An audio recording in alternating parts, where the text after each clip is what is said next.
Welcome to Half Girlfriend. Prologue. They are your journals, you read them, I said to him. He shook his head. Listen, I don't have the time or patience for this, I said, getting irritated.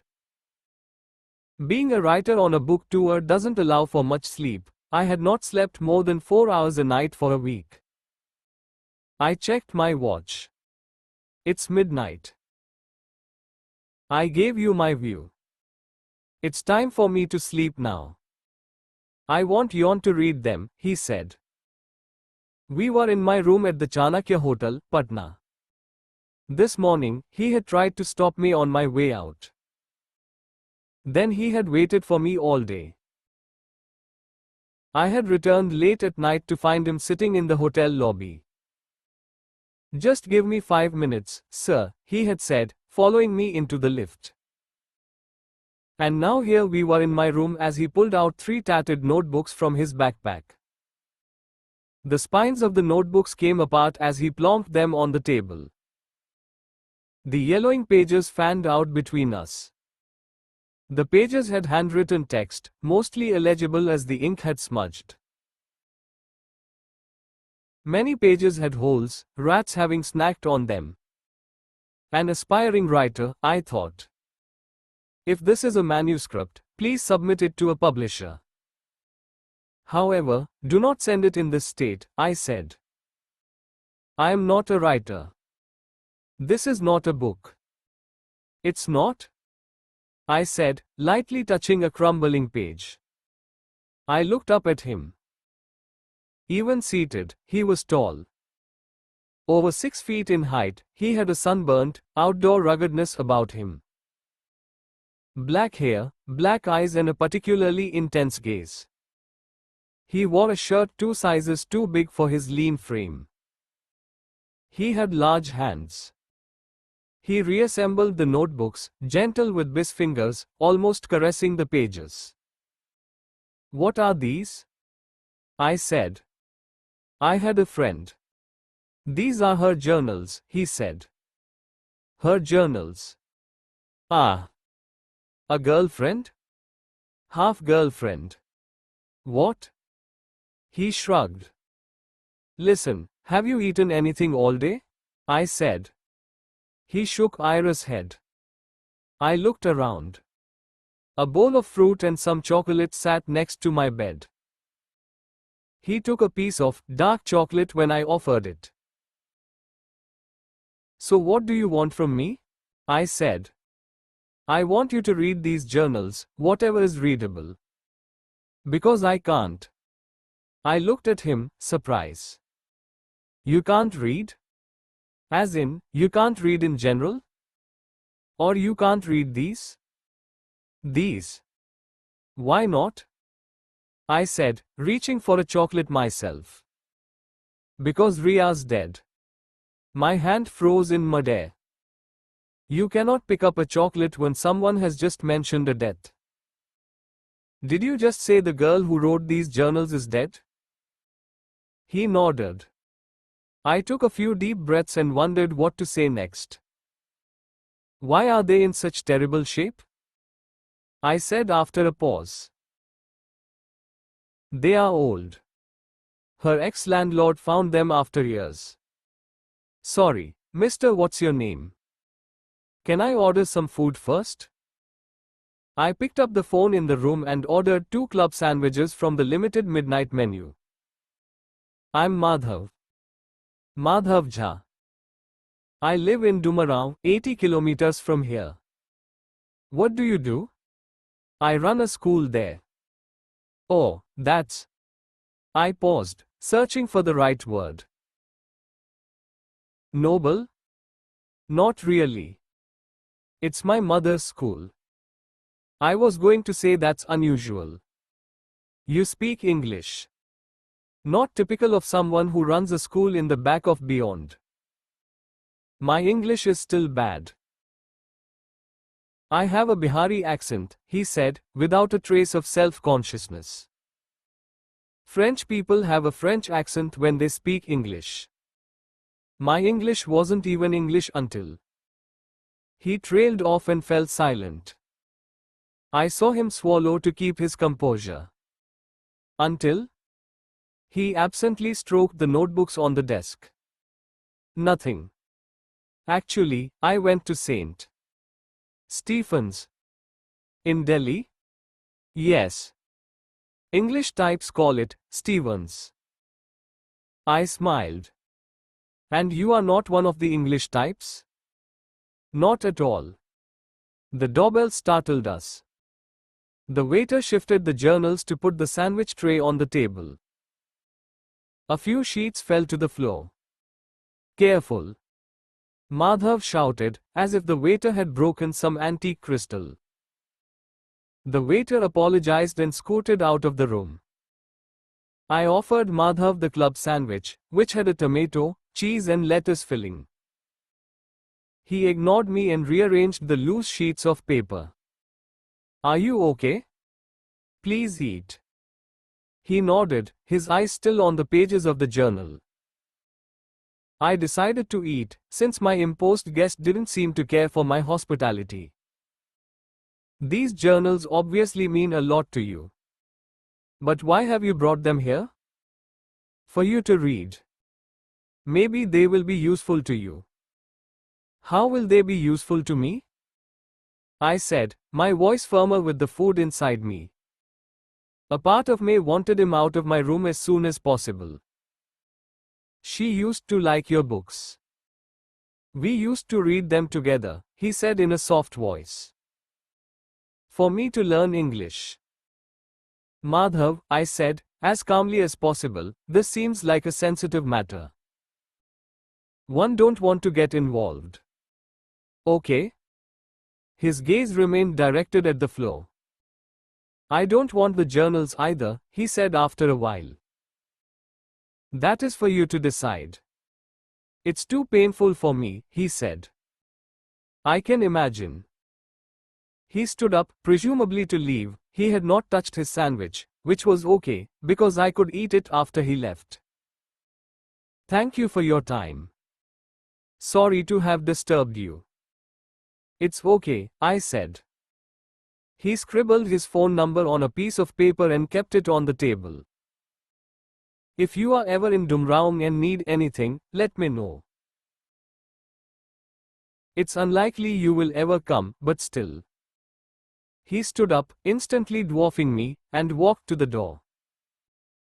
Madhav, I called out after him, you forgot the journals. Please take them with you.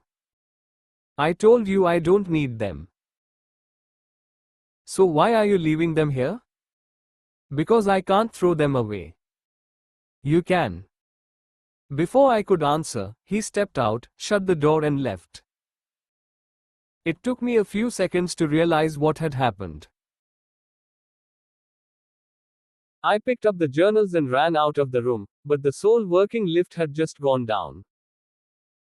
I could have taken the stairs and caught him in time, but, after a long day, I didn't have energy to do that. I came back to my room, irritated by his audacity. Dumping the notebooks and the slip with his phone number in the dustbin, I sat on the bed, a little unsettled. I can't let someone I just met get the better of me, I thought, shaking my head. I switched off the lights and lay down. I had to catch an early morning flight to Mumbai the next day and had a 4-hour window of sleep. I couldn't wait to reach home. However, I couldn't stop thinking about my encounter with the mysterious Madhav. Who was this guy?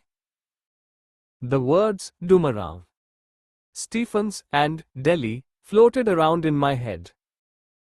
Questions popped up. What the hell is a half-girlfriend? And why do I have a dead girl's journals in my room? Eyes wide open, Elle lay in bed, staring at the little flashing red light from the smoke detector on the ceiling. The journals bothered me. Sure, they lay in the dustbin. However, something about those torn pages, the dead person and her half-boyfriend, or whoever he was, intrigued me. Don't go there, I thought, but my mind screamed down its own suggestion, read just one page. Don't even think about it, I said out loud.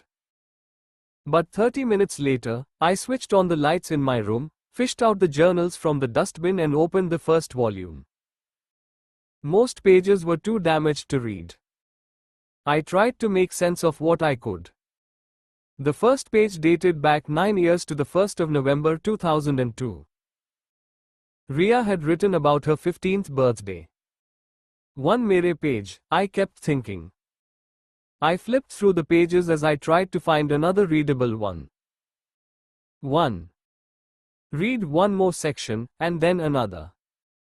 3 hours later, I had read whatever could be read in the entire set. The room phone rang at 5 a.m., startling me. "Your wake-up call, sir," the hotel operator said. "I am awake, thank you," I said, as I'd never slept at all. I called Jet Airways. "I'd like to cancel a ticket on the Patna-Mumbai flight this morning." Pulling out the slip of paper with Madhav's number from the dustbin, I texted him, "We need to talk. Important." At 6:30 a.m., the tall, lanky man was in my room once more. "Make tea for both of us. The kettle is above the minibar." He followed my instructions. The early morning sun highlighted his sharp features. He handed me a cup of tea and took a seat diagonally opposite me on the double bed.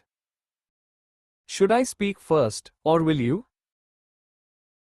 I said. "About Riya." He sighed. "Do you think you knew her well?" "Yes," he said. "You feel comfortable talking about her to me?" He thought for a few seconds and nodded. "So tell me everything. Tell me the story of Madhav and Riya." "A story that fate left incomplete," he said. "Fate can be strange indeed. Where do I start?" "When we first met?" "Always a good place," I said. ACT1. Delhi. 1. "Where?" I gasped, trying to catch my breath. I had 2 minutes left for my interview to start and I couldn't add the room. Lost, I stopped whoever I could in the confusing corridors of St. Stephen's College to ask for directions. Most students ignored me. Many sniggered. I wondered why. Well, now I know. My accent. Back in 2004, my English was Bihari. I don't want to talk now like I did back then. It's embarrassing. It wasn't English. It was 90% Bihari Hindi mixed with 10% really bad English. For instance, this is what I had actually said, "Committee room. Bat. Yega Zara? हमारा interview है ना वहाँ. मेरा खेल का कोटा है. किस तरफ है?" If I start speaking the way I did in those days, you'll get a headache. So I'm going to say everything in English. Just imagine my words in Bhojpuri laced Hindi, with the worst possible English thrown in. "Where you from, man?" said a boy with hair longer than most girls. "Me Madhav Jha from Dumarao, Bihar." His friends laughed. Over time, I learned that people often ask what they call a rhetorical question, something they ask just to make a point, not expecting an answer. Here, the point was to demonstrate that I was an alien amongst them. "What are you interviewing for?" "Peon?" the long-haired boy said and laughed. I didn't know enough English back then to be offended. Also, I was in a hurry. "You know where it is?" I said instead, looking at his group of friends. They all seemed to be the rich, English types. Another boy, short and fat, seemed to take pity on me and replied, "Take a left at the corner of the main red building and you'll find a sign for the committee room." "Thank you," I said. This I knew how to say in English. "Can you read the sign in English?" the boy with the long hair said. His friends told him to leave me alone. I followed the fat boy's instructions and ran towards the red building. I faced the first interview of my life. 3 old men sat in front of me. They looked like they had not smiled since their hair had turned grey. I had learnt about wishing people before an interview. I had even practiced it. "Good morning, sir. There are a few of us here," said the man in the middle. He seemed to be around 55 years old and wore square, black-rimmed glasses and a checked jacket. "Good morning, sir, and sir," I said. They smiled. I didn't think it was a good smile. It was the high-class to low-class smile. The smile of superiority, the smile of delight that they knew English and I didn't. Of course, I had no choice but to smile back. The man in the middle was Professor Pereira, the head of sociology, the course I had applied for.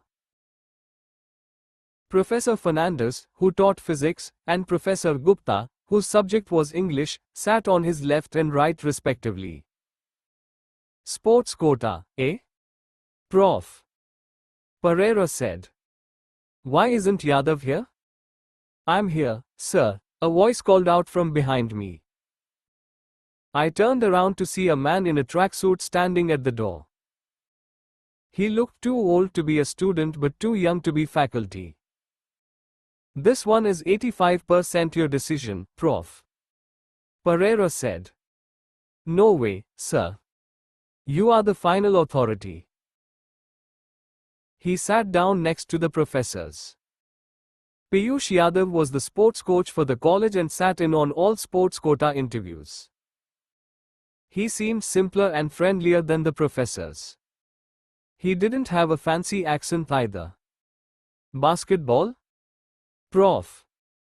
Fernandez asked, scanning through my file. "Yes, sir," I said. "What level?" "State." "Do you speak in full sentences?" Prof. Gupta said in a firm voice. I didn't fully understand his question. I kept quiet. "Do you?" he asked again. Yes, I said, my voice like a convict's. "So, why do you want to study at St. Stephen's?" A few seconds of silence followed. The 4 men in the room poked at me. The professor had asked me a standard question. "I want good college," I said, after constructing the sentence in my head. Prof. Gupta smirked. "That is some response. And why is St. Stephen's a good college?" I switched to Hindi. Answering in English would require pauses and make me come across as stupid. Maybe I was stupid, but I did not want them to know that. "Your college has a big name. It is famous in Bihar also," I said. "Can you please answer in English?" Prof. Gupta said. "Why? You don't know Hindi?" I said in reflex, and in Hindi. I saw my blunder in their horrified faces. I had not said it in defiance. I really wanted to know why they had to interview me in English when I was more comfortable in Hindi. Of course, I didn't know then that Stephen's professors didn't like being asked to speak in Hindi. "Professor Pereira, how did this candidate get an interview?" Prof. Gupta said. Prof. Pereira seemed to be the kindest of the lot. He turned to me. "We prefer English as the medium of instruction in our college, that's all." Without English, I felt naked. I started thinking about my return trip to Bihar. I didn't belong here, these English-speaking monsters would eat me alive. I was wondering what would be the best way to take their leave when Piyush Yadav broke my chain of thought. "Bihar se ho? Are you from Bihar?" he said. The few words in Hindi felt like cold drops of rain on a scorching summer's day. I loved Piyush Yadav in that instant. "Yes, sir. Dumarav. I know." 3 hours from Patna, right? He said. You know Dumarav? I said. I could have kissed his feet.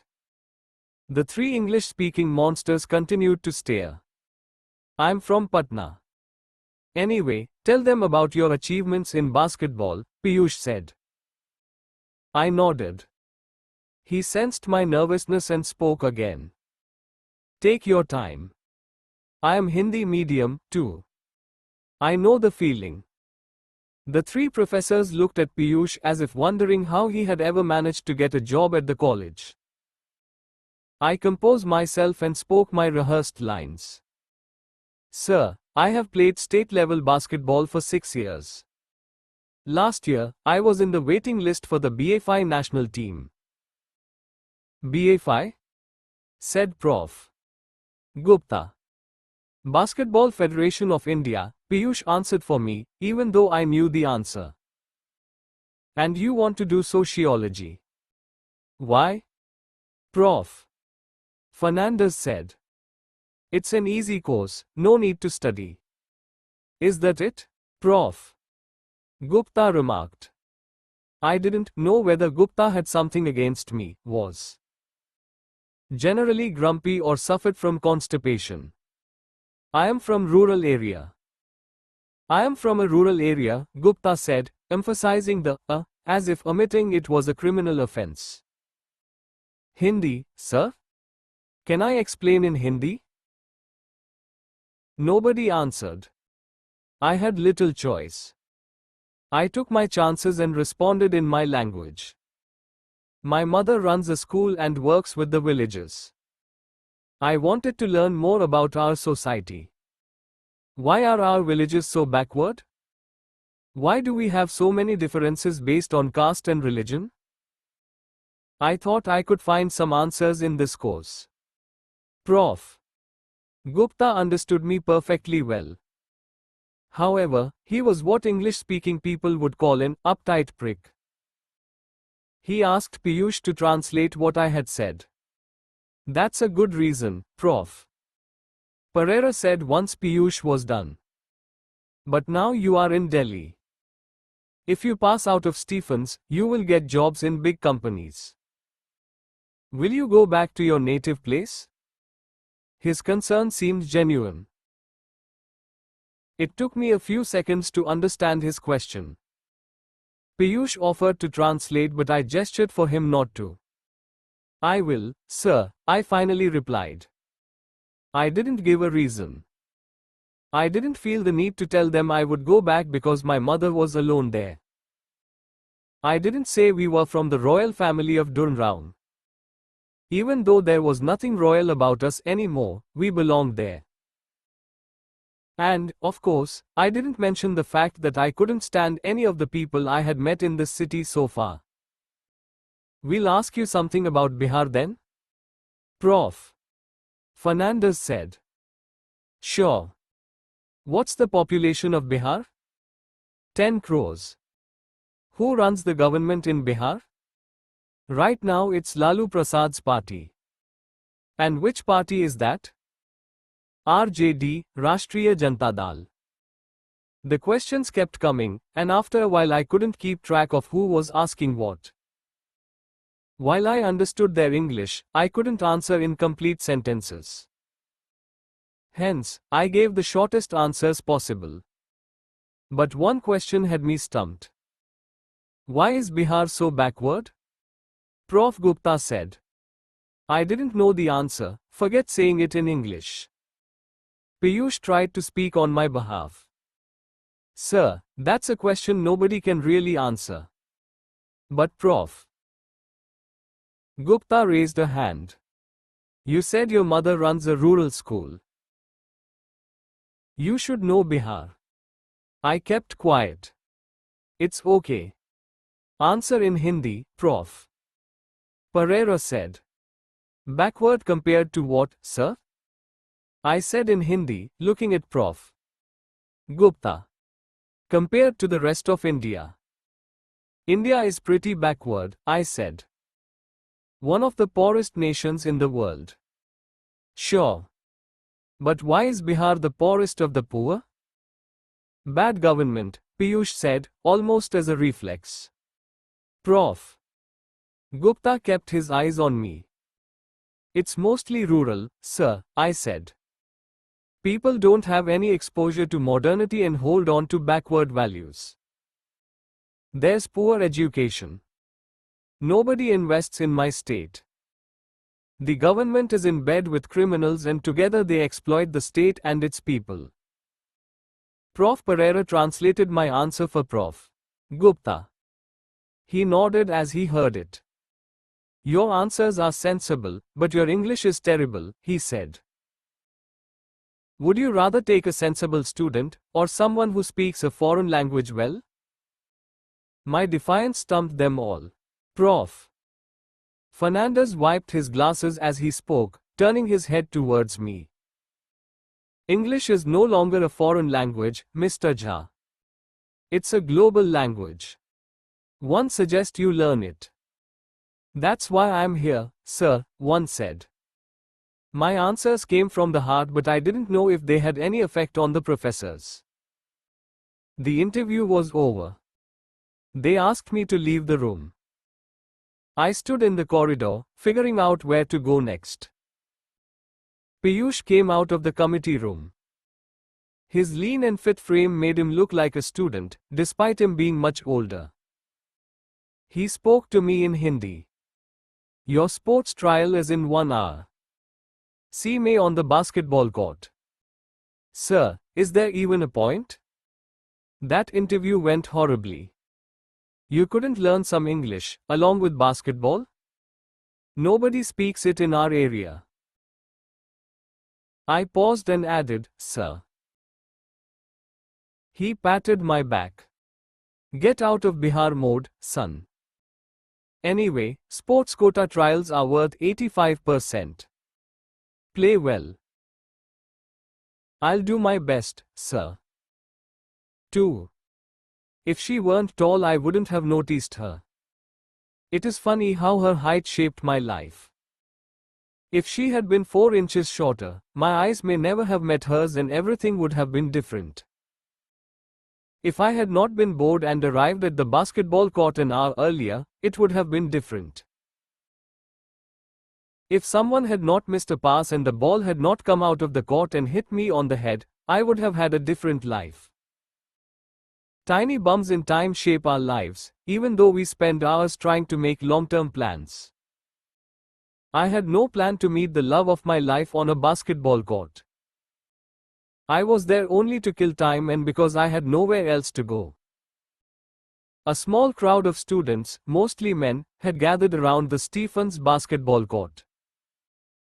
Girls' sports trials always garnered an audience, there was no better excuse to check them out. Everyone spoke in English. I didn't speak at all. I straightened my back and stared at the court with a sense of purpose, mainly to come across as if I belonged there. As 10 girls came onto the court, the crowd cheered. 5 of the girls belonged to the existing college team. The other 5 had applied for admission under the sports quota. Piyush came to the center of the court, ball in hand and whistle in mouth. As he blew it, the girls sprang into action. 5 feet, 9 inches is tall for an Indian girl. It is tall even for a girl in a basketball team. Her long neck, long arms and long legs held every guy's attention. She was a part of the sports quota applicants. Team.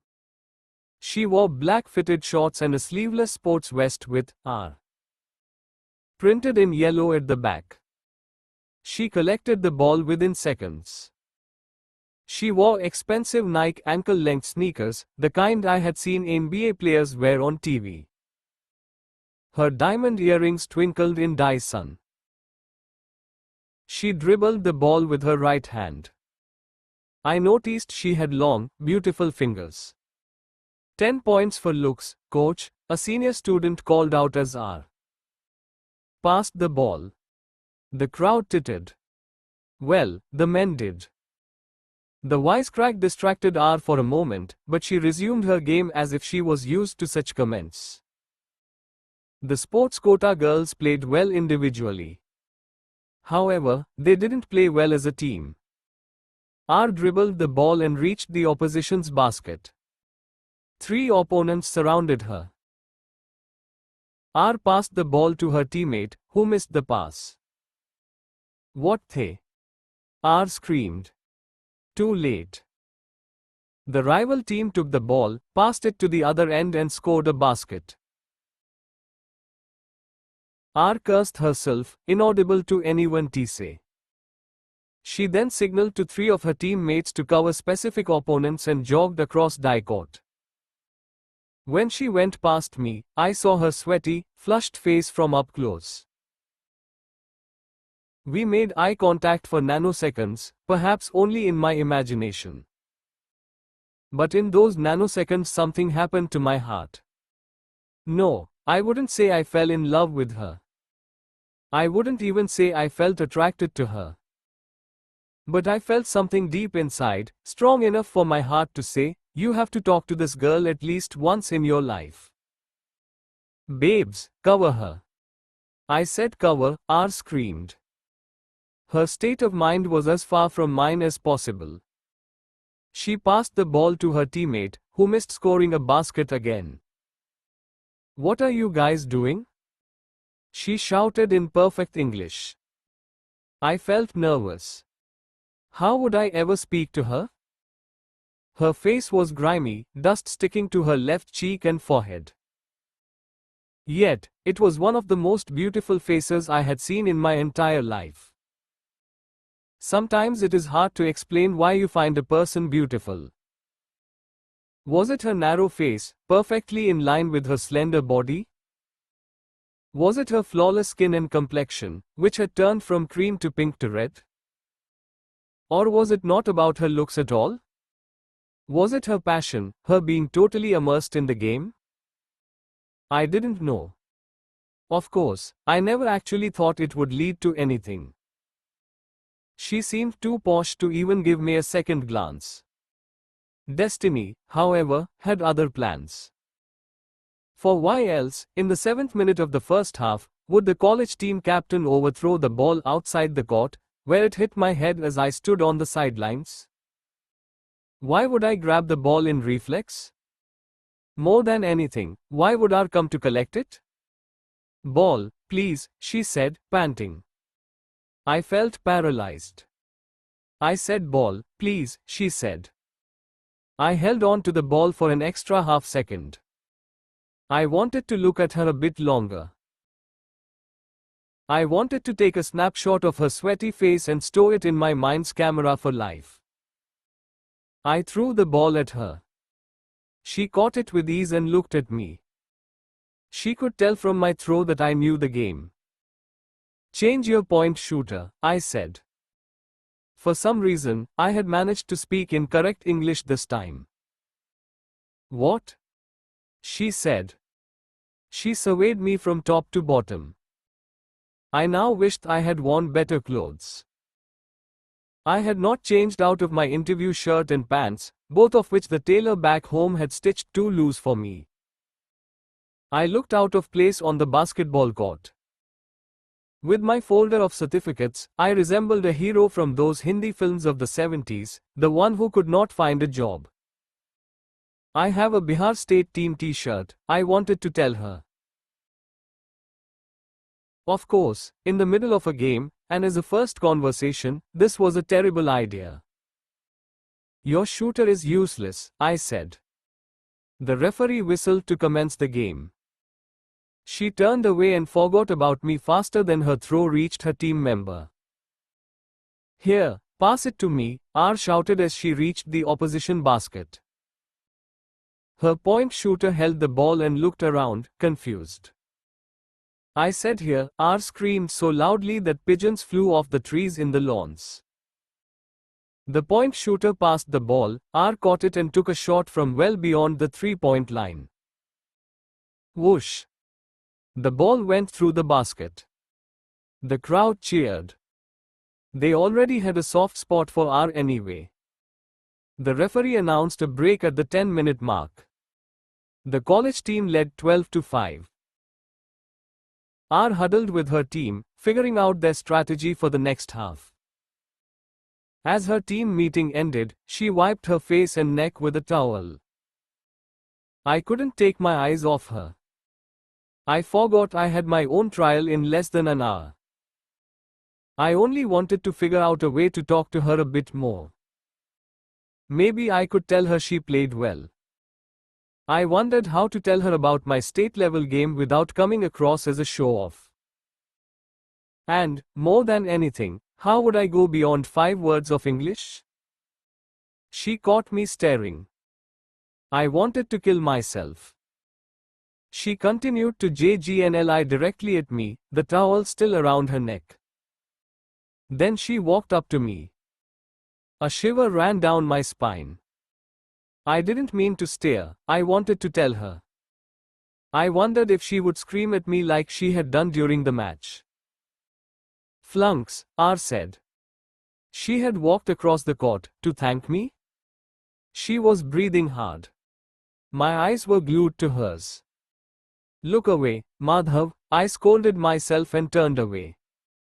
That was a good tip, she said to my left profile. Welcome. You. Ah. Good, I said. Uttering each word was like hitting a brick. Any other suggestions for the second half? We're losing. Yes, I said, turning to face her again. I wanted to give her more up but couldn't in English. You speak Hindi? I said. She looked baffled. Nobody in St. Stephen's had ever asked anyone that question. Well, yeah, of course, she said. Okay, I said, and explained in my language, they have 2 strong players. Cover them tight. Don't fix formations for your players. 2 of yours should move with them. You become the shooter. Of the other 2, one is your defense, the other supports you. The whistle blew again. Got to go, she said. Catch you later. I didn't understand what catch you meant. Did it mean she would catch what I had said later? Did it mean she didn't understand what I had said? Or did she mean she actually wanted to catch me? Like, she liked me so much she wanted to catch me? Of course, this seemed unlikely. But then I had given her good tips and you never know with these modern people. You see, my mind has this overdrive switch, especially when it's excited. It starts to get ahead of itself and thinks useless thoughts when I could actually be doing something constructive, like watching the game or finding out that girl's name. The game restarted. The referee's whistle, the sound of the players' shoes as they run across the court, the shrieks, the yells and the cries of victory and defeat. Few things in life match the excitement of a sports court. Basketball, underrated as it might be in this country, packs it all in half an hour.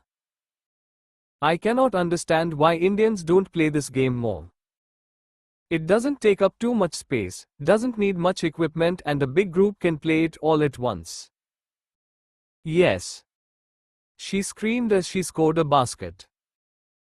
The ball went in without touching the ring, making the most beautiful sound in a basketball game, the soft, chhchiak, when only the net touches the ball.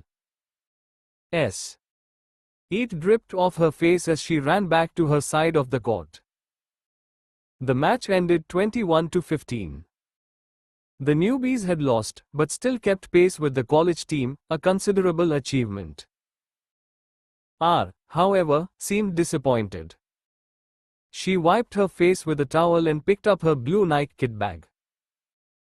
A few boys tried to make eye contact with her but she ignored them. I wanted to speak to her.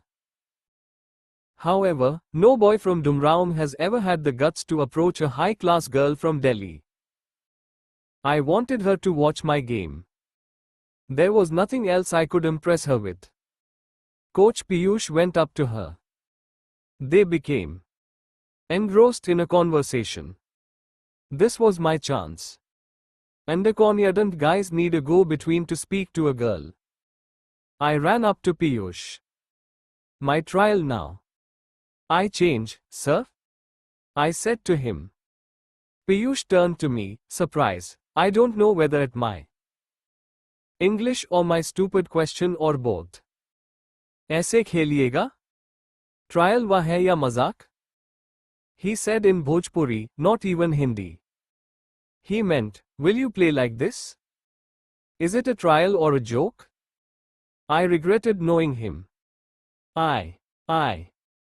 Then R interrupted. Oh, you are also sports quota?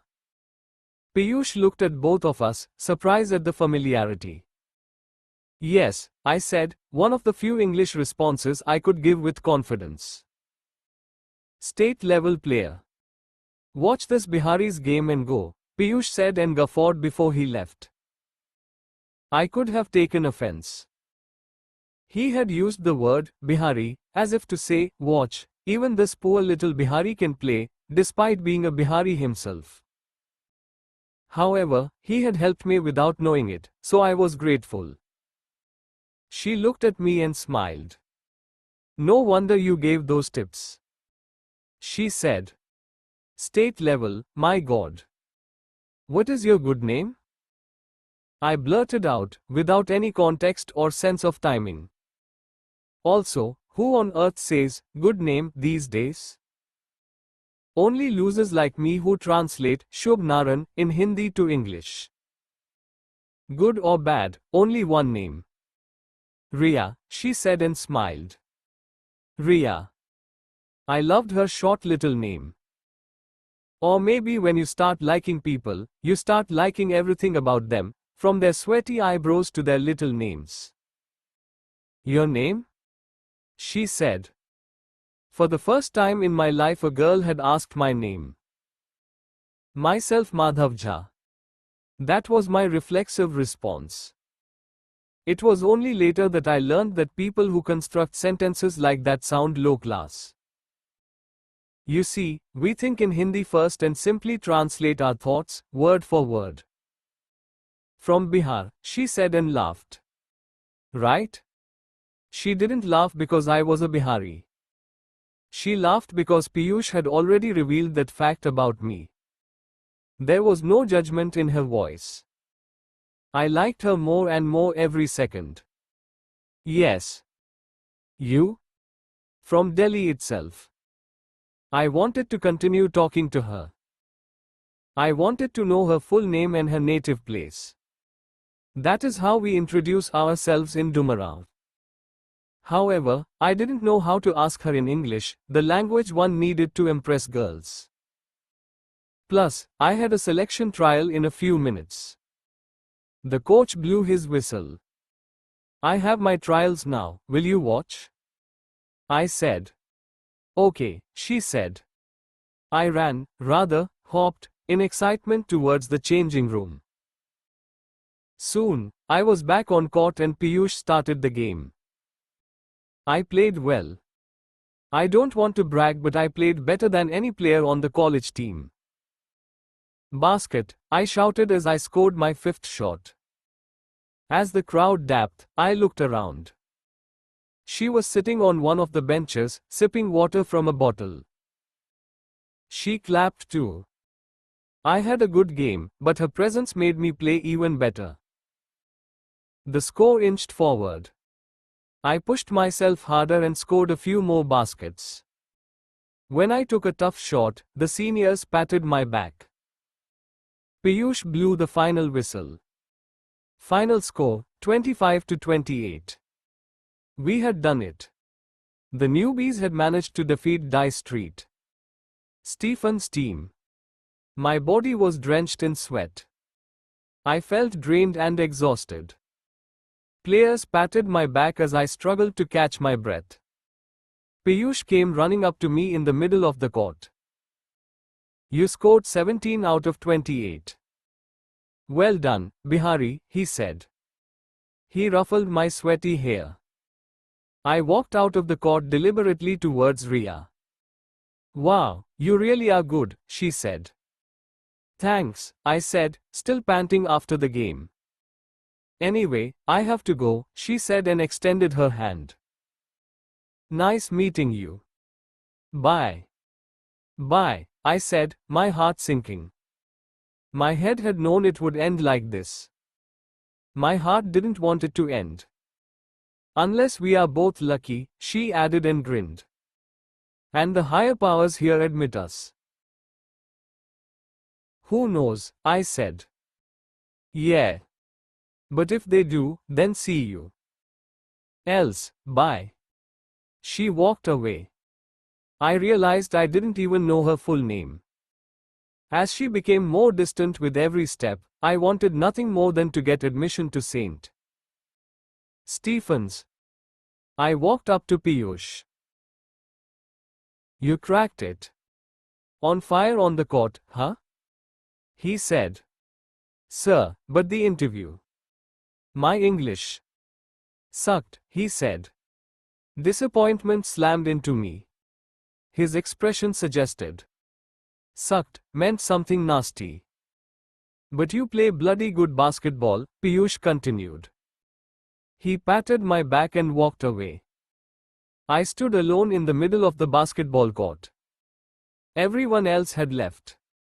I saw the brick-colored buildings and the greenery around me. Is this place in my destiny? I wondered. Well, it wasn't just about my destiny.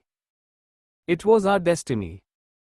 That is why, 1 month later, a postman came to my doorstep in Dumraung with a letter from St. Stephen's College. He also wanted a big tip. 3. Hey, she said. Her perky voice startled me. I had been scanning the college notice board. I turned around.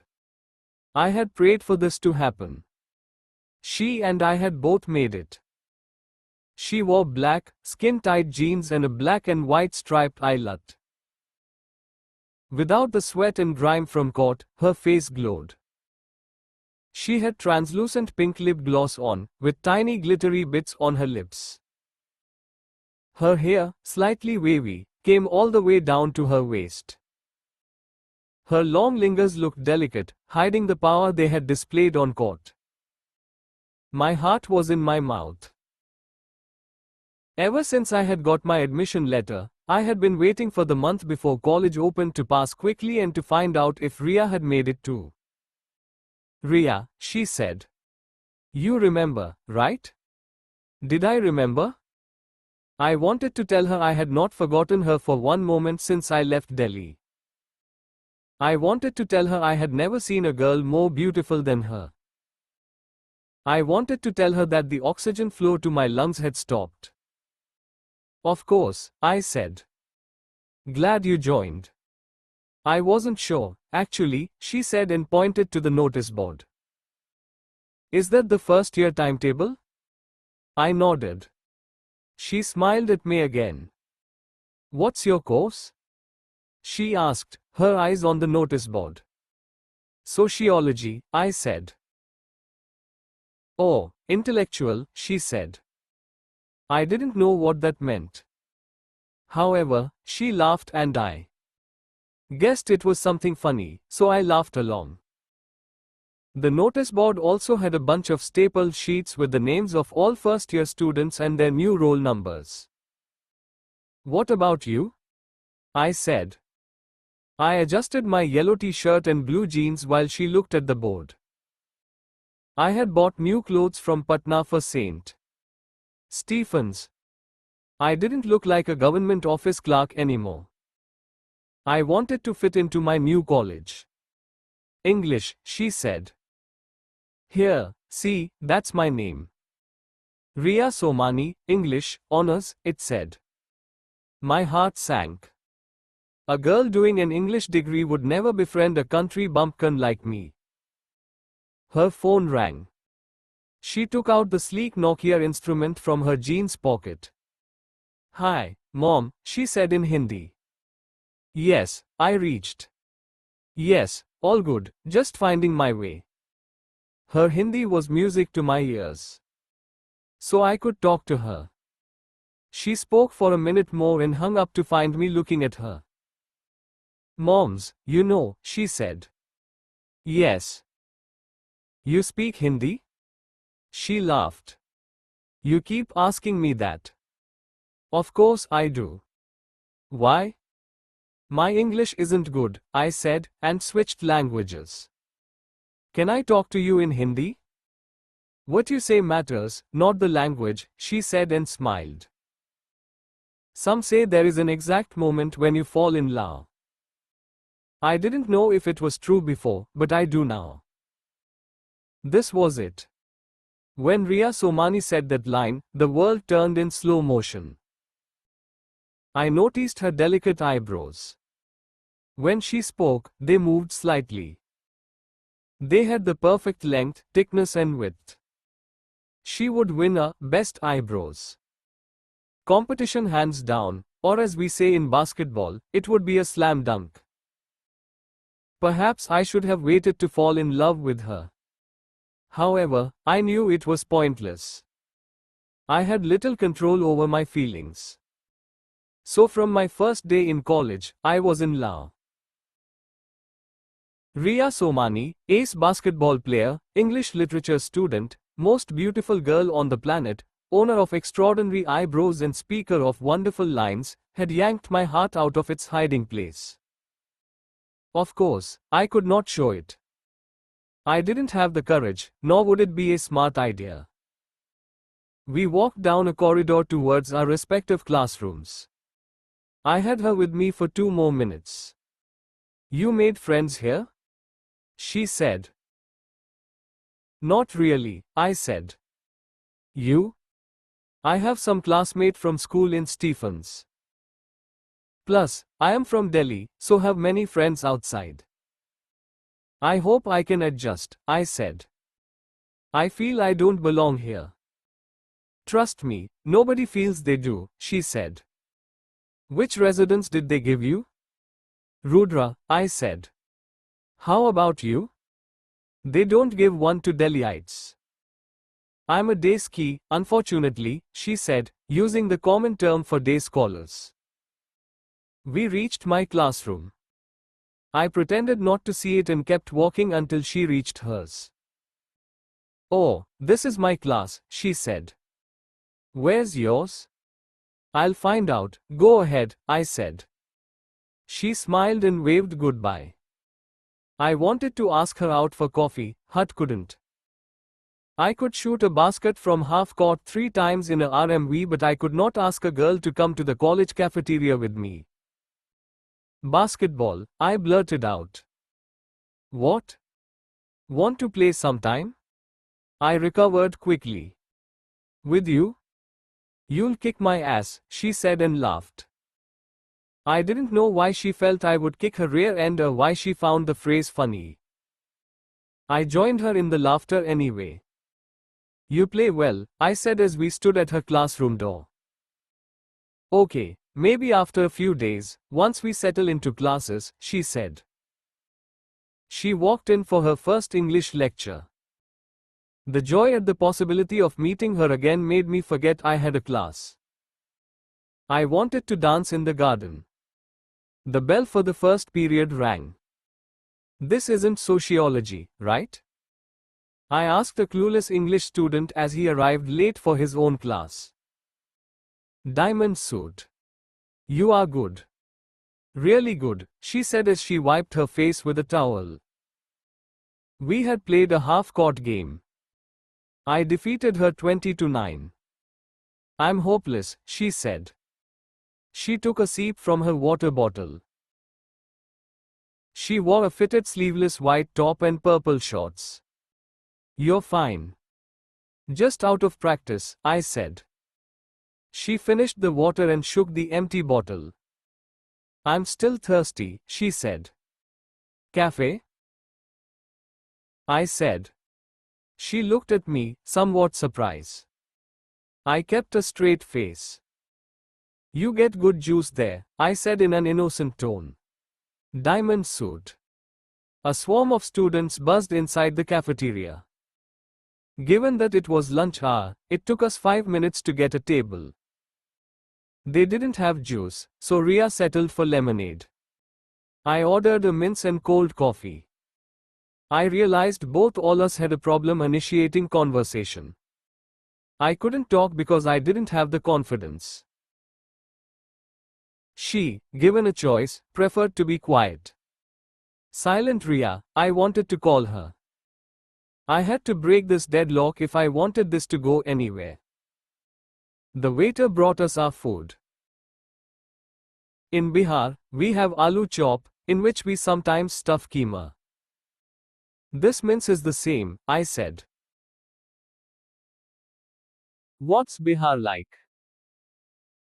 I've never been there, she said and pursed her lips around the straw to sip her lemonade.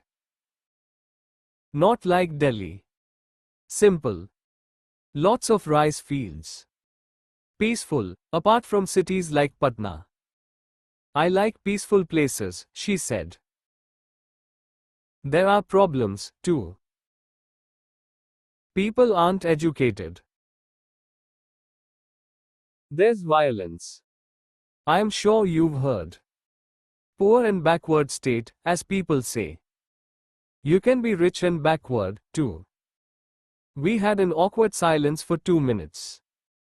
Silent Riya and scared Madhav. Break the deadlock, I told myself. So you live with your family in Delhi? Yes. A big one. Parents, uncles, cousins and a brother. What do your parents do? I said. A boy should make more interesting conversation with a girl. But a loser like me had little experience or finesse in this regard. Family business. Real estate and infrastructure. You are rich, right? I said. Idiot Madhav. Couldn't think of anything better. She laughed at my direct question. Rich in money or rich in mind? Two different things. Huh? Rich, like wealthy? Unfortunately, yes. What's unfortunate? Everyone wants to be rich. Yeah, I guess. It just embarrasses me. Plus, all the obsession with money and how it defines you, I just don't get it. I realized she and I came from different worlds. Perhaps it was a futile battle to pursue her. Logically, practically and rationally, it made no sense. Can I try your mince? She said. I'm hungry. I nodded. I asked the waiter to get another fork. However, before he could get one, she picked up mine and took a bite. She took my fork. Does it mean anything? Where's home for you? She said. One Himraun. A small town, 3 hours from Patna. Nice, she said. You will probably find it boring. No, tell me more. As you can see, I'm not much of a talker. I like to listen, she said. She seemed genuinely interested. I told her about my life back home, revolving around my mother, her school and basketball. There wasn't much else. My father had passed away 10 years ago. He had left us a huge, crumbling Haveli, a couple of fields and many legal cases related to property. We had some servants, who stayed in the Haveli's servant quarters more out of loyalty than their paltry salaries. My ancestors were landlords and from the royal family of I. Raum, the oldest princely state in British India. When India became independent, the government took away our family estate and left us with an annual pension that declined with every generation. My great-granduncles squandered their money, especially since they all felt they could gamble better than anyone else in the world. Several near bankruptcies later, the women of the house took charge as the men had all turned into alcoholics. Somehow, the women saved the family pride and the Haveli. All of my cousins had moved abroad, and vowed never to return. My father, the only one to remain in Bihar, held the last title of Raja Sahib of Dumarao. 10 years ago, he had succumbed to a cardiac arrest. My mother, Rani Sahiba Durga Jha, was the only strong-willed person left in the family. She brought me up and maintained the few farms left. She also tanned the Dumraon Royal School, which taught 700 kids from nearby villages. The noise of air bubbles as Riya sucked up the last of her lemonade made me realize I had spoken non-stop for 10 minutes. "I'm boring you," I said. I vowed to stay quiet for a few minutes. It had to be silent. Ralia's turn new, net at all. I smiled. "Now you speak. If you let me talk, I won't stop." "Okay, but wait, technically you are a prince, aren't you? Or are you the king, Raja Sahib?" I laughed. "There are no kings and princes anymore, only uneducated villagers talk like that." "But they do, right? Seriously, am I talking to a prince? Do they address you as prince?"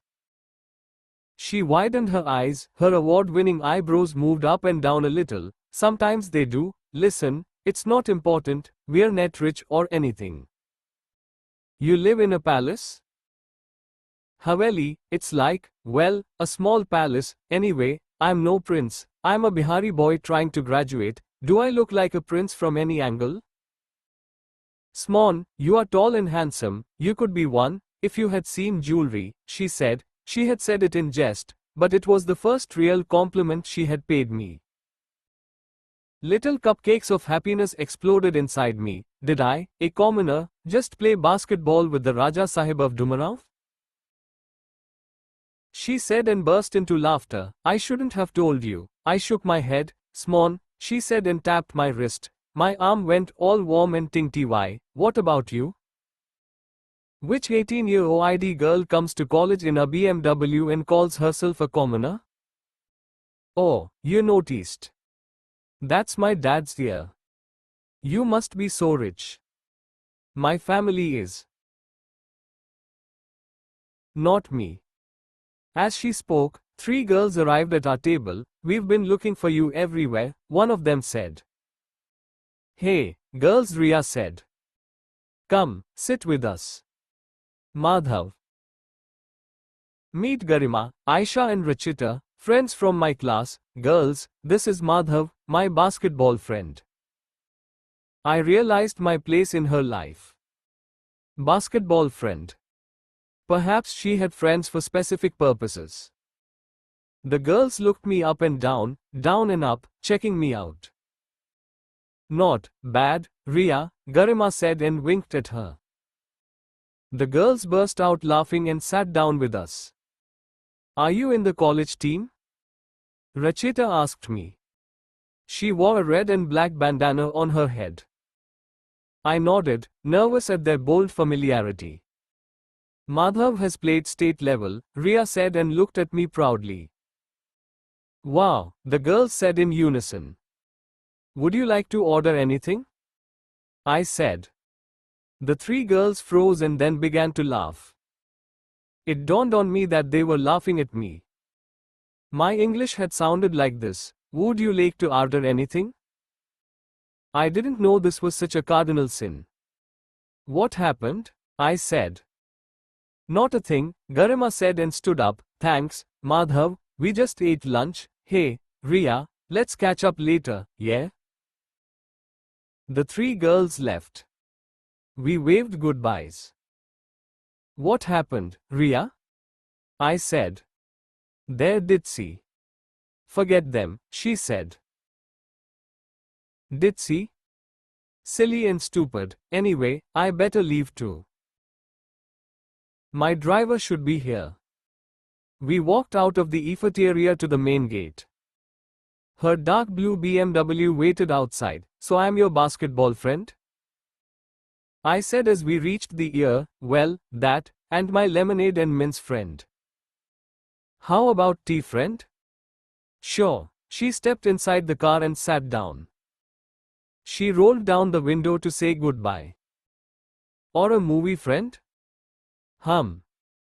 What? Need to think about it." "Think about what? Will the Royal Highness condemn me to death if I say no?" I laughed. I might. See you later, Prince, she said. The car drove off. I didn't know if I was a real prince or not, but I had found my princess. 4. 3 months later. Did you just put your hand on mine? She whispered, but loud enough for people around us in the movie theater to look our way. Accidentally, I said. Learning big English words, are we? She said. I'm trying. Mr. Madhav Jha, you have come to see a movie. Focus on that. I'm trying, I said again. I turned my attention back to Shah Rukh Khan. He had rejoined college and was singing, Main Hoon Na, to anyone in need of reassurance. We had come to the Odeon cinema in Connaught Place. Riya had finally agreed to see a movie with me. She had lost a basketball bet. She had challenged me to score a basket from half court in one try. Now that will be a super shot, she had said. What do I get? A movie treat? You can't do it. I had given it a try and failed the first week. Half-court shots are tough. I couldn't do it in the next 2 weeks either. See, even destiny doesn't want us to go out, she had said. In the 4th week, I put in all the focus I had and made my shot.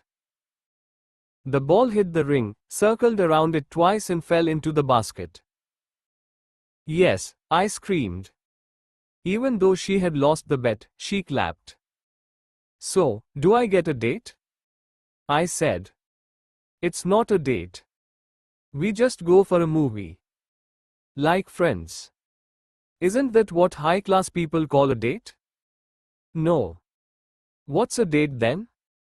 You want to see the movie with me or not? She had said, her hands on her hips. The hands on hips pose meant no further questions. In the 3 months I had known her, I knew she hated being pushed. I thought maybe that was how rich people were, somewhat private. We overdid the familiarity in our villages anyway. Now, as Shah Rukh Khan continued his song, I wondered what I meant to her. We met in college every day, and ended up having tea at least 3 times a week. I did most of the talking. IWOU. DF tell her stories from the residences, or res, as the students called them, the fancy word for hostels in Stephens. I was in Rudra North, and told her tales of messy rooms, late-night carom matches and the respect we needed to show seniors. She listened intently, even smiled sometimes. When I asked her about her home, she didn't say much. Back in Dumraung it is unthinkable for friends to not share every detail about themselves. High-class people have this concept called space, which means you cannot ask them questions or give them opinions about certain aspects of their life. Am I special to her? I kept asking myself. Sometimes I saw her chatting with other guys and felt insanely jealous. My insistence on seeing a movie together was to find out what Riya Somani really thought of Madhav Jha. I had held her hand to figure out where I stood. Given her reaction, nowhere. In fact, she removed her arm from the armrest for the rest of the movie. She seemed upset, even though she never said a word. She kept watching the film. Is everything okay? I said. She sipped her drink in silence. We had walked from Odeon to Kevente's, famous for its milkshakes sold in glass bottles. Oh, she said, indicating a yes. I hated this response of hers. We had finished 2/3 of our milkshakes without talking to each other. She looked straight ahead, lost in thought. I felt she would cry if poked. I'm sorry. What? She said, surprise. About placing my hand on yours, I said. I didn't want my stupid move to backfire. When? During the movie. You know, I I don't even remember that, she said, interrupting me. Oh, I said, and felt a wave of relief run through me. Then why do you look upset? Never mind, she said. Silent Riya's typical response. She brushed 8 strands of hair from her face. Why don't you ever tell me anything? I said, my voice a mixture of plea and protest. She finished her milkshake and placed the empty bottle on a table. Ready to go? She said instead. Riya, we never talk about you. Am I only good enough to play basketball with? What? We meet, play, eat and talk. But you never share anything important with me. I don't share much about my life with anyone, Madhav. Am I just anyone? A waiter arrived to collect the empty bottles. She spoke only after Lai left. You are a friend. So? So what? I have many friends. I don't share stuff with them. Am I just like every other friend of yours? Is there nothing special about me? She smiled. Well, you do play basketball better than anyone else. I stood up. I didn't find her funny. Hey, wait. Riya pulled me down again. I sat down with a stern expression. Why do you want to know about my life? She said. It matters to me. Unlike your other friends, I can tell if something is bothering you. And, if something is bothering you, it bothers me. I want to know things about you, okay? But getting you to talk is like a dentist pulling teeth. She laughed and interrupted my rant. I have a fucked up family. What do you want to know? She said. I looked at her, puzzled and astonished at her choice of words. More than anything, I could not associate any family with a BMW. To be fucked up. Her eyes met mine, perhaps for a final check to see if I deserved her trust. Let's go for a walk, she said. Her plush car dropped us off at India Gate. The soft evening sun cast long shadows of the monument and of us on the red sandstone pavement. We walked the mile-long distance the way up to Rashtrapati Bhavan. On these roads, far away from Bihar, India did not come across as a poor country. Pigeons flocked the sky and government babas from nearby offices scurried about, both trying to reach home before it got dark. We walked together. At least our shadows appeared to hold hands. I don't open up to people. At most I keep a journal, and even that is rare. You know I'm a quiet person, Riya said. I understand. Thanks. The problem is my family. They're obsessed with money. I'm not. That's a good thing, right? I don't know. Also, I don't matter. My brothers do, because they will take over the business one day. I'm supposed to shut up, get married and leave. The high point of my life is to have kids and shop. And that's not what you want to do? No. She almost shouted. You know me better than that. Don't you? Sorry. Sucks being a girl in this country, I tell you. Sucks. You seem upset. Did something happen today? I told them I want to study music after college. They want me to marry into some rich Marwari family and live like a queen. I don't want to live like a queen. That is not what I dream of. Trust me, kings and queens are overrated, I said. She remained silent. What do you want, Riya? Do you have a dream? Well, dreams suck. You get attached to them and they don't come true. Sometimes they do. Not in my case. What is your dream? I asked again. She looked at me. You'll laugh. Try me. Side smiled. Okay, so, I have this dream. I want to play music and sing. In a bar in New York. Wow. What? You think it's stupid, right? No. That's quite specific. Singing in a bar in New York. Yes. That's it. I don't want to be a famous singer or a rock star. I don't want to marry a billionaire. I just want to sing in peace, surrounded by passionate people. I want to own a house in Manhattan, my house, filled with books and music CDs. I want to play basketball on weekends. I don't want to check out a dozen lehengas for my engagement. Sounds like you have it all figured out. Not really. Maybe it's just an escapist fantasy. But I have had it since I was 12. We had gone to New York.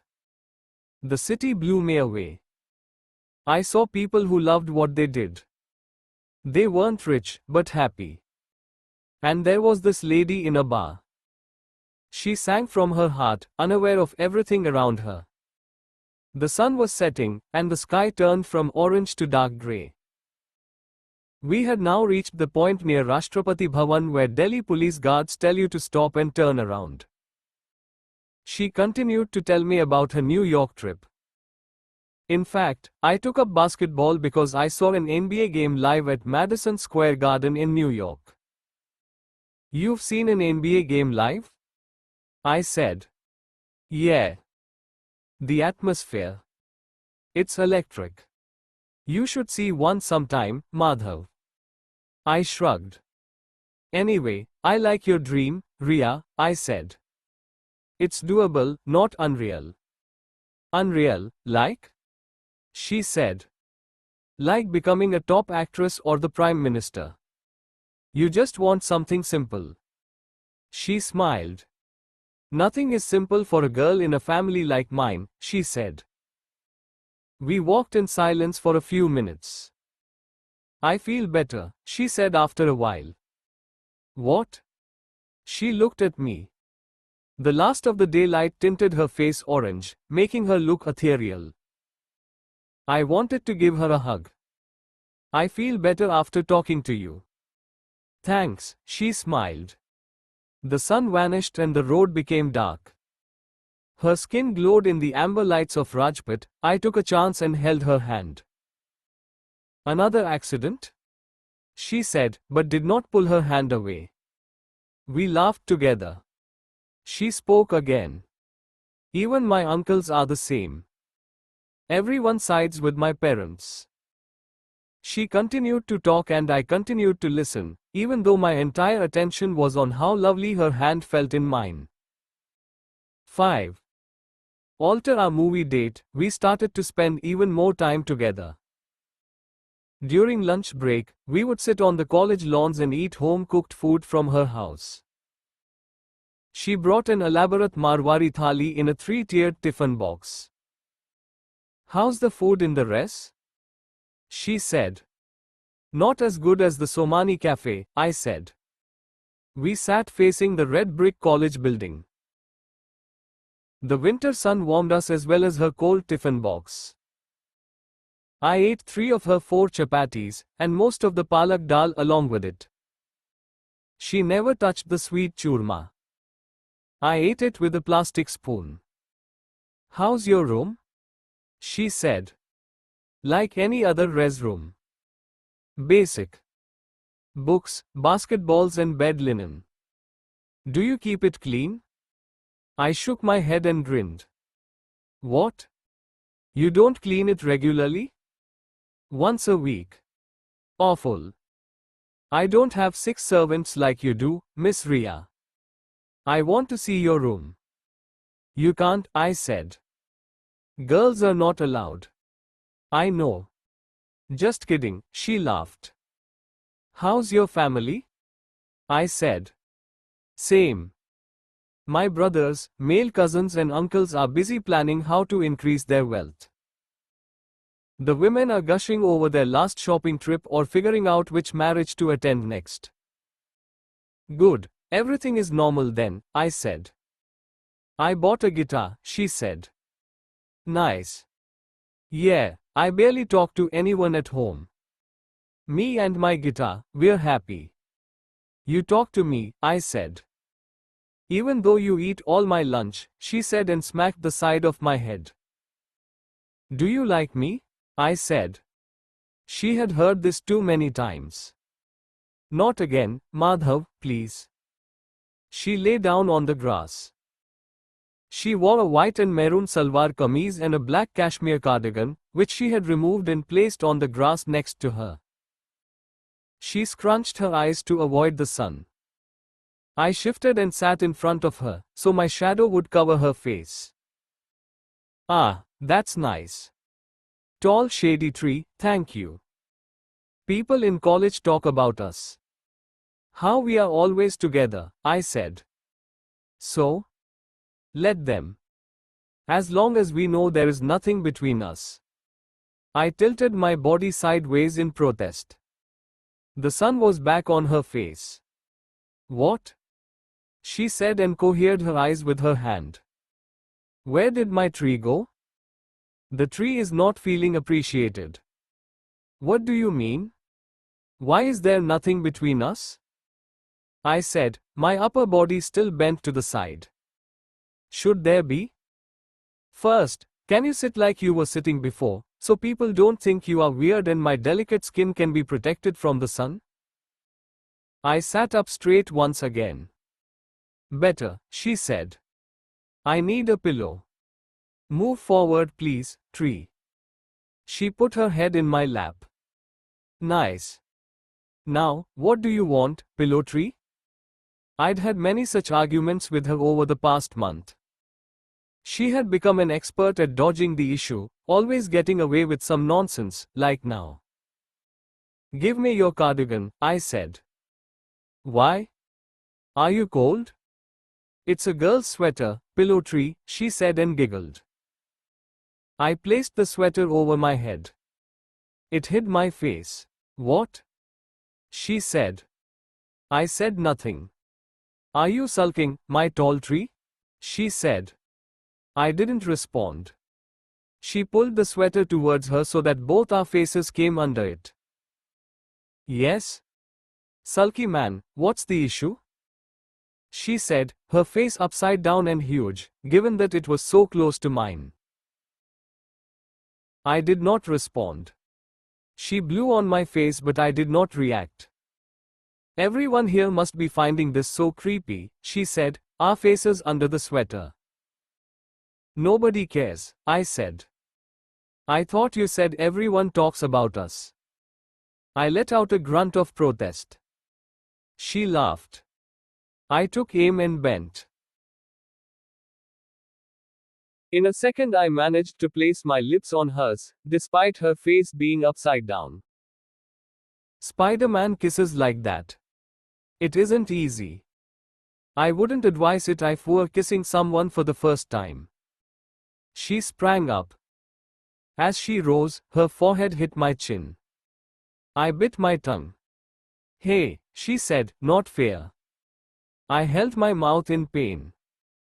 Her forehead had hurt me badly.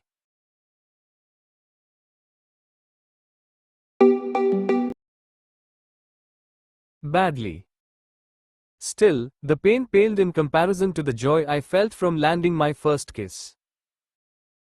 Are you hurt? She said. I made a face. Listen, I'm sorry. But what was that? She said. A kiss. I know. What for? I felt like it. She stood up, collected her tiffin box and walked away. I ran behind her. She ignored me and walked faster. I held her arm. She stopped and glared at me until I let go. She started to walk away again. I am sorry, okay? I said and blocked her way. I thought you liked me. Madhav, please understand, I'm not comfortable with all this. I really like you, Riya. You mean so much to me. You are the reason I've survived in this place. So appreciate what we have. Don't spoil it. What do we have? What am I to you? If we kiss, we have something. If we don't, then nothing? She said. I kept quiet. She looked at me for a few seconds. She shook her head in disappointment, turned and walked off. I saw her reach the main gate and get inside her blue car, only then did I realize I still held her cardigan in my hand. I didn't know if she would come to play basketball with me after the cardigan incident. To my surprise, she did, all svelte in a new Nike top and white shorts. We played without much conversation. Usually, we would stop to chat every 5 minutes. Today, she focused on the ball like a soldier does in combat with an enemy. I am sorry, okay? I said, playing with her wasn't as much fun as before. It's fine, she said, let's not talk about it again. I put on a sorry face for the next 20 minutes. Finally, I held my ears and stood in the center of the court. It did the trick. She smiled. Sorry, I also overreacted, she said. Friends? She said. Ban this word, I tell you. Yes, friends, I said. She came forward to hug me. I gently pushed her away. What are you doing? She said. I'm not comfortable with this. Please don't spoil what we have, I said, mocking her high-strung tone. I stomped my feet and walked off the court. She followed me. Ignore girls and they can't leave you alone. Strange. I didn't look at her. She spoke from behind me. Okay, I get it. I'm a girl. I'm allowed some drama sometimes. Really? Well, I said sorry, too. Whatever. By the way, your cardigan is still with me at the residence. Oh, please get it to college tomorrow. It's my favorite. You want to come pick it up? You wanted to see my room, right? I said. She raised an eyebrow. Really? But how? There's a system. It involves me making the guards happy while you rush inside. You'll sneak me in? She said, her eyes opening wide. You won't be the first girl to come to the residences. We walked towards the brick-lined path to Rudra North. She stopped a few steps before I reached Rudra. What if we get caught? She said. I'll be expelled, but they'll spare you. You're a girl and your father will have enough contacts. So? Let's do it, I said. L went up to the guard. I followed the code. Told him to check out a problem in the bathroom, and slipped him 50 rupees. He had done it for others before, so he quickly understood. He saw Riya in the distance. Is she from outside or a student? The guard said. What do you care? I said. Just in case there's any trouble later. Will there be trouble? No, make sure she leaves in 30 minutes. No guarantee with the new guard. 6. She entered my room and I slammed the door shut behind us. My room was furnished with the bare necessities, a bed, a desk, an easy chair and a study chair. The walls were lined with certificates and pictures. So many certificates, she said as she scanned them.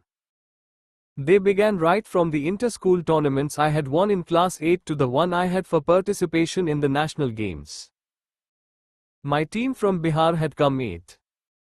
And are these photos of your friends?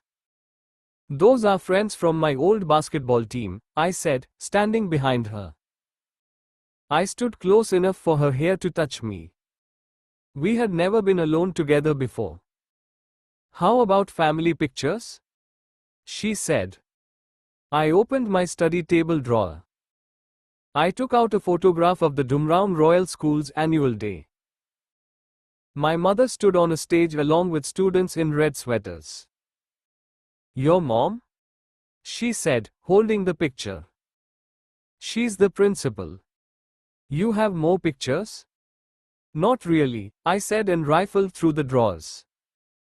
I found another black and white photo, but hid it. What is that? Nothing. Sure, no. It's a childhood picture. Oh, then I definitely want to see it. She charged towards me. No, I protested and tried to shut the drawer. She laughed and tackled me like she did on the basketball court, treating the picture like the ball. On the court, our occasional touches meant little. In the room, her jostling me felt electric. I wanted to grab her tight, but didn't. I didn't want a scene like last time. I let her have the picture and stepped aside. She looked at it and began to laugh. How old are you in this? 4. The picture was of my parents and me standing outside the Haveli. My mother wore a sari with a ghungat covering half her face. I wore a vest and little else. Riya sat down on the bed. She examined the photograph like a detective solving a murder mystery. I sat next to her. Is that your Haveli? She said. I nodded. It's beautiful. That's 15 years ago. Now it's falling apart. She looked closer. A cow was visible in the background. 2 kids at under a tree with an old man. Who are they? Random people, perhaps some visitors. I told you, people come to us with their problems. For them, we are still the rulers. I'd love to go see it. I laughed. What? She said, puzzled. You? In Bihar? Yeah, why not? I shook my head and laughed again. What's so funny, Prince? She said and tickled me. Stop it, I'm ticklish, I said and laughed uncontrollably. You think I can't leave my sheltered life, huh? She said, poking my stomach with her fingers. I grabbed and held her. She realized it only after a few seconds. Hey, she said. What? You're holding me. Good observation. I looked straight into her eyes. She did not look away. Even though I had zero experience with girls, I could tell this was a good sign. What? She said. I leaned forward to kiss her. At the last moment she moved her face away and I ended up kissing her cheek. Madhav Jha, she said. Behave yourself. She said it in a firm voice, though without the anger she had shown that day on the lawn. I am behaving like myself. This is what I want to do. All you boys are the same, she said and slapped my wrist. You've experienced all boys? I raised my eyebrows. Shut up. Okay, listen, before I forget, I have to invite you to a party. Don't change the topic. Don't stick to one either, she said and extracted herself from my grip. She shifted into the study chair. Come here. Near me, I said. No, sir. I don't trust you. Really? Your best friend? Who is not behaving like a friend, she said, emphasizing the last word. I lay back on the bed in a sulk, dangling my legs. I picked up basketball from the bookshelf and spun it on my little finger. I said I want to invite you to a party. Are you paying attention? She said. Why do you want attention from someone you don't trust? Next Saturday, my house. At 100 Aurangzeb Road, she said, palms resting on her lap. I sat up on the bed. Your house? I said. Yes, the party is at my place. You are making me meet the parents? Yeah, why? There are going to be loads of people there. It's a party. Oh, what is the occasion? I said, back to spinning the ball all my pinky. My birthday party. Your birthday is next month. The 1st of November. See? I remember. Dad wants me to celebrate it next week. We have family friends in town. I nodded and continued to look at the ball. With one swoop of her arm, she took the ball away from me. Hey. IPM tested. Is that a yes? Do I have a choice? She threw the ball at me. It missed my face and hit my neck. You are making it sound like a punishment. It's a party invitation. She said, I'll come on one condition. What? Come sit next to me. I patted the bed. She rolled her eyes, stood up and came to sit down next to me. Why don't you let me hold you? I said and took her in my arms. Well, you are now. You don't like it? Madhav. Her policewoman voice was back. What is so wrong with it? I have issues with this stuff. I do. Issues? You know what? Forget it. See, you don't want to listen. Anyway, I am not ready for it. Ready for what? She shook her head. I brought my face close to hers. She looked at me. There you go again. What is it? A compulsion, huh? She said. I kept quiet. Her light brown eyes continued to stare me down. No woman has ever meant more to me than you. She laughed. What? That could mean two things. I am really special, or there's not been much choice. I couldn't answer. I bent forward and gave her a light peck on her lips. She didn't protest, but didn't join in either. Her lips felt soft and warm. I gave her another peck. She placed her hand on my chest and pushed me back. What? I said. I better leave, she said and stood up. Riya, we kissed, I said, excited. She looked at me, her brown eyes a deeper brown than usual. You really don't get girls, do you? What? Broadcasting it, like a kid who's found a candy jar. Sort of. Even better than candy though. Nice to know you find me better than a lollipop. I laughed. Are we dating? I said. She grabbed my collar. Madhav Jha. Learn about girls, or figure it out. But don't ruin it. Understand? She said. I didn't understand at all. I do. I said. Bye.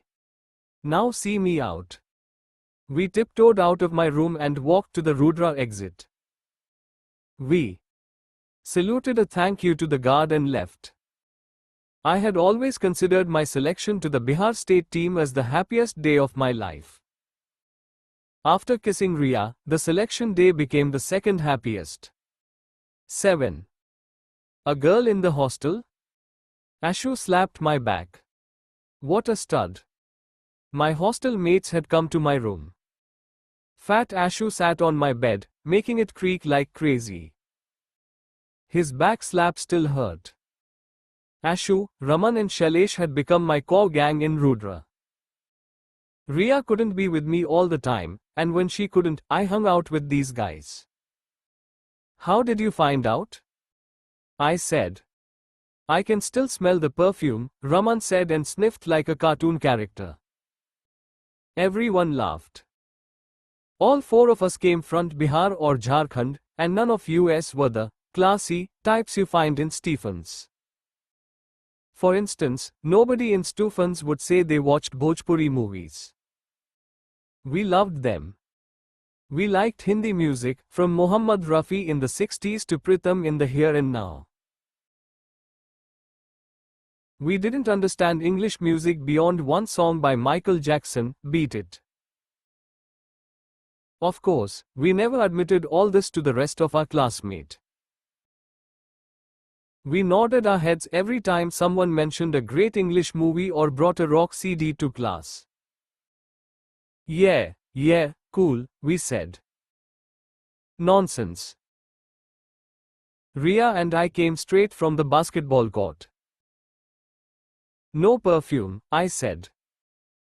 Even a girl's sweat smells like perfume, Shailesh said. I threw the basketball at his head. His rectangular framed glasses flew to the floor. He screamed and held his head in pain. "You're trying to kill me or what?" he said. I placed Shailesh's spectacles back on his nose. "Stop talking like that about Riya," I said. "Oh my, protective and all," Shailesh said. Among the four of us, Shailesh's English was the best. Of course, he preferred Hindi like the rest of us, but he could pass off as a real Stephanian when he spoke in English. "So, are you guys in a relationship?" "Things seem to be escalating," Shailesh said. "What?" I said. Ashu laughed. "He's fucking with you," Raman said. He had just learned the F word. He liked using it. A lot. "Did anything happen?" Ashu said. I shrugged. "What?" Ashu said. "Dude, did you just do it with the BMW 5 Series Riya Somani?" "Nothing much happened," I said. "And stop it, all of you." "Is she your girlfriend?" Shailesh said. "Half the college talks about you guys." "I don't know," I said. "You don't know?" Ashu said. "She's not sure." "And you?" I kept quiet. "You love her?" Ashu said. I smiled at Ashu. He had asked me the most stupid question. Did I love her? Did the earth go around the sun? Did night follow day? "Gone, you are so gone." "I can see it on your face," Ashu said, patted the bed, inviting the others to join him. My single bed groaned as three boys lay down on it. They stared at the ceiling. As self-styled relationship experts, they offered advice. "Be careful," Raman said, "of this kind of girl." "What the?" I said, irritated. "What kind of girl?" "And remove your shoes from my bed." I sat on the study table and snatched up the basketball again. "Rich ones. They need toys for time pass." "Don't be a toy," Raman said. "Toy? I'm her best friend. Besides, she's different. Not money-minded," I said. "You know who her father is?" Shailesh said, adjusting his glass. "Some big shot Marwari businessman?" I said. "Somani Infrastructure. Your lady's dad and his brother have a 500 crore business," Shailesh said. Ashu and Raman whistled. 500 crore. Raman said.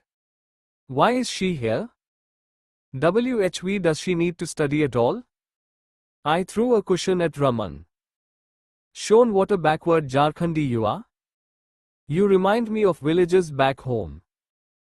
People could study for other reasons, no?" "What reasons?" Ashu said, craning his neck towards me. "She's figuring herself out. Her dreams, passions, desires. Does she know your desires? Her best friend who wants to do her on his creaky hostel bed." Ashu started to move side to side to make the bed creak more. Everyone laughed. "Shut up, bastards," I said. I needed real advice to make sense of what was happening in my life. "She's invited me home for her birthday party." The three sat up straight. "Can we come along?" Ashu said. "No. You're useless," Raman said. "The point is, should I go?" I said. "What?" Raman said. Of course you should. Where does she stay? Aurangzeb Road. Where is it? One of the richest areas. In Lutyens, Delhi. See? That's why I am not sure if I should go. Why not? She'll have her clan there. Everyone is going to see me. And you're afraid of that? Ashu laughed. I would be, if I were you. Shut up, Fatso, Shailesh said. Listen, you have to go. If you want to get close to this girl, you have to meet these people one day anyway. They will judge me. I can't dress or talk like them. What nonsense. Just wear a nice white shirt. Borrow mine. Shailesh said. I kept quiet. Better get it over and done with, Raman said after a pause. What do you mean? I said. Boss, her rich and classy Marwari family is never going to approve of a villager. You, me and the rest of us here know that. Raman said. The boy is a state-level basketball player and studies at St. Stephen's College. Isn't that something? Shailesh said. Raman smirked. Still a Bihari farm boy, no? He said. I trembled. The image of rich judgmental parents in a giant bungalow flashed across my mind. You are killing his confidence, Ashu said. Damn, he loves her, okay? So? Raman said. She came to his room, no? Ashu said. Madhav, boss, she came to your room, right? Knowing you are a Bihari? She wants to visit Bihar, I said. There you go, Ashu said. Raman rolled his eyes. Go to the party. At least you'll get free food, Ashu said and patted my back again.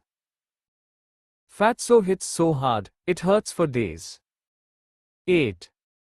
I took 2 buses to get to Aurangzeb Road. I couldn't find any regular houses there, only massive mansions. Each building looked like an institution, not someone's private home. 100 Aurangzeb Road. I saw the sign etched in gold on a black granite plaque. Concealed yellow lights lit up a nameplate, which merely stated, Somani. I had borrowed Shailesh's blazer and shirt. I adjusted my clothes. Evenings in October had started to turn chilly. I approached the guard. What's your name? The guard said in a Bihari accent. He held an intercom phone in his right hand. Madhav Jha. I am Riya's friend. The guard eyed me up and down. He spoke into the intercom. Riya madam's friend. Shall I send him in? The guard paused. He looked at me. What? I said. Wait. They will respond and approve. Isn't there a party? Yes, in the back garden. The maid has gone to check. In college I underwent no layers of security to meet Riya.